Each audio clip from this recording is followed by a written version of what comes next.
Hey guys, this is Rick at Tasty Guitar. In this lesson I'm going to be showing you some really nice ways of getting from a 5 dominant chord or an altered 5 chord back to a 1 minor chord in kind of a slow jam R&B soul feel. Be sure to come by TastyGuitar.com, subscribe in the bottom of the homepage to get the free tab on this lesson, and check the description below for information about membership to Tasty Guitar, including backing tracks, feedback on your playing, interactive tab, and so much more. Tune up and let's get started.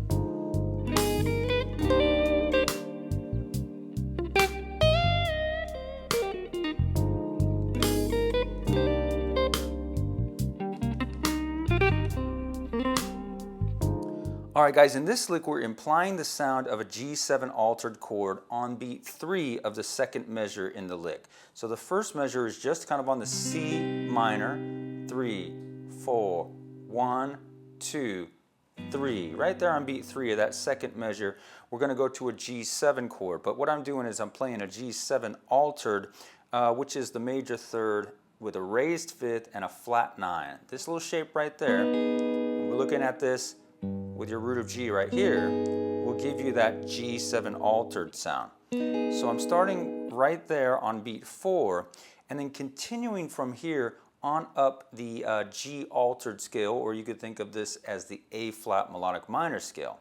Okay, so right there on beat 4, and I'm playing a triplet.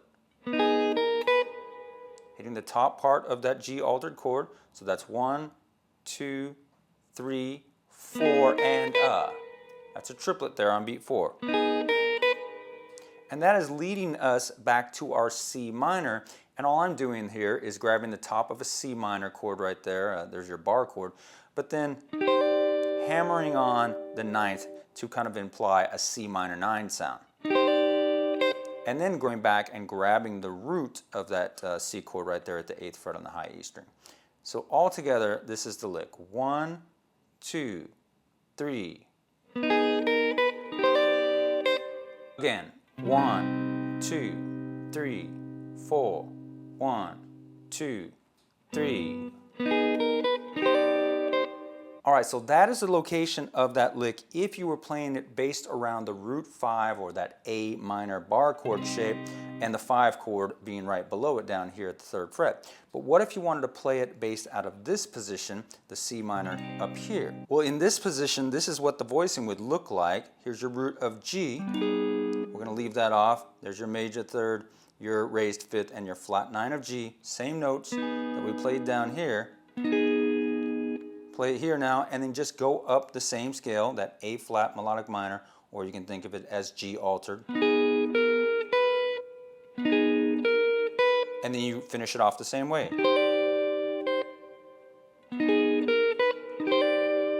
Actually, a little bit easier to play it all in this one position than having to move up the neck like this.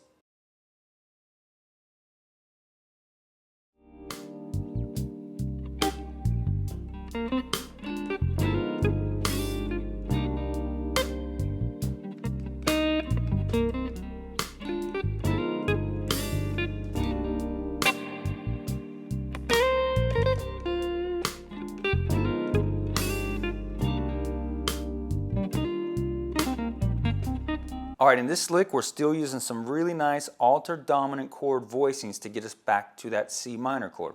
We're starting right here. Now this shape is acting like a 7 flat 9. There's our flat 9, there is our 5th, and there is our flat 7 of G. We're going to hit this as part of a triplet from beat 2. So this is 1, 2, and the last 2 notes of a triplet on beat 2. So 1, 2, From there, you're going to take that exact same shape and move up 3 frets. Now here you can see it as part of a G7 sharp 9 chord, another altered dominant chord. We're going to slide into this from 1 fret below, and then play the A flat note there on the 9th fret on the B string by itself. And you're phrasing this in 8th notes. So far we would have this 1, 2, 1, 2, and a 3, and. Then going to go down to exactly the same shape, down 3 frets to where we came from originally. Do the same thing, slide into it, and go down to that F note there. So far we would have this 1, 2, 1, 2. And then you're going to finish it off resolving back to your C minor chord. I'm playing this version of a C minor 7, just borrowing the first finger across the 8th fret on the D, G, and B string. Hit it, slide down a half step, and then back.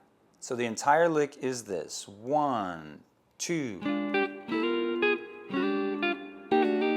2, 3, again, 1, 2. Now again, anything you play on the guitar, you should find it in as many places as possible. So that same lick that we just played, if we wanted to do it further down the neck based off of this G root, the shape would be like this. Right there. Sliding up into this shape. Back.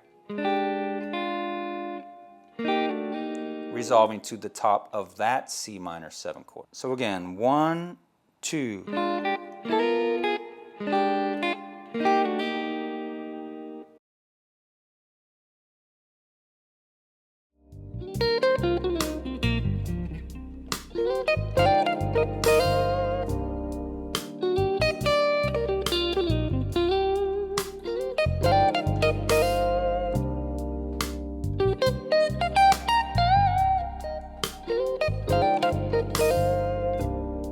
Alright, in this lick, I'm not really implying the sound of the G7 chord much. I'm just using some 4s, but it works. So I'm sliding in here after beat 2, and then I'm going to hit the E flat note there up on top by itself, the E flat being the flat 3rd of C minor.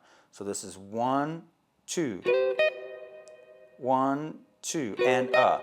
2nd and 3rd notes of a triplet. 1, 2, and a. Then we're going to go up and hammer on to the 15th fret barred with our 3rd finger across the B and high E strings, hammer on from the 11th fret. Again, 1, 2. After that, I'm going to hit the F note by itself. 1, 2. 1, 2. Then going to jump down to the 11th fret, again, barred 1st finger. Hit that, hammer it back to the 13th fret. 1, 2. I also gave it a little bit of a vibrato there at the end. 1, 2.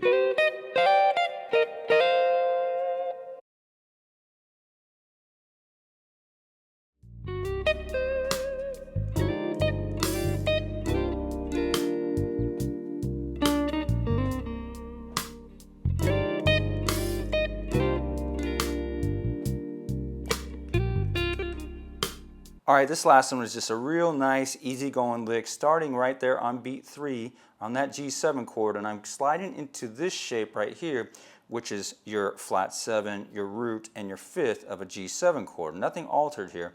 Right on beat 3, so 1, 2, slide into that, and then on the end of that beat, you're going to go up and hit the E flat, just kind of bring your pinky up there. And you're going to do this twice. And I'm also kind of cutting those notes off. 1, 2. And then to resolve it down to the C chord, I'm going to slide into this shape right here. And then finally down here, which is just kind of a C minor 11 type of thing. So all together, the lick would be 1, 2.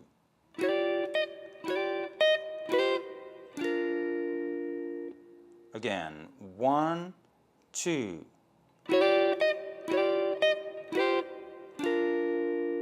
And to get the right feel on all of this stuff, it's all kind of a slow drag across the strings. A lot of times I'm playing on the neck. You